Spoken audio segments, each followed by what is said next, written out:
Вітаю вас, сябры! У гэтым выпуску працягваем знаёмства з кнігай Міколы Маляўкі «Сядзіба або хата з матчынай душою».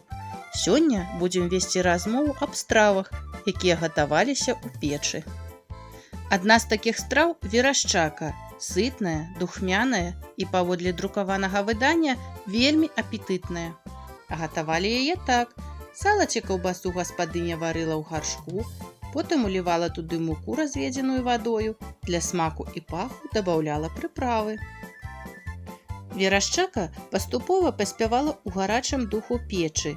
Сапраўдная святочная страва атрымлівалася. Ядуць такую страву з блінамі. Сёння верашчака больш вядома як мачанка. А яшчэ бульба. З яе можна прыгатаваць сотні страў. І адна з самых вядомых – бабка. Вось рэцэпт. Нацерці буйную бульбу на тарцы, заправіць зажаркай і ў печ на гарачы пот, прыгарнуўшы чыгунок жарам. Смачная бабка атрымоўваецца, асабліва з малаком і смятанаю. Што за бабка раніцай?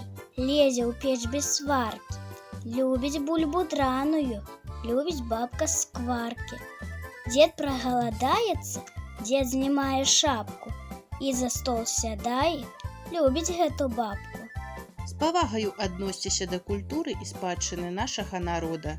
Да сустрэчы ў новым выпуску!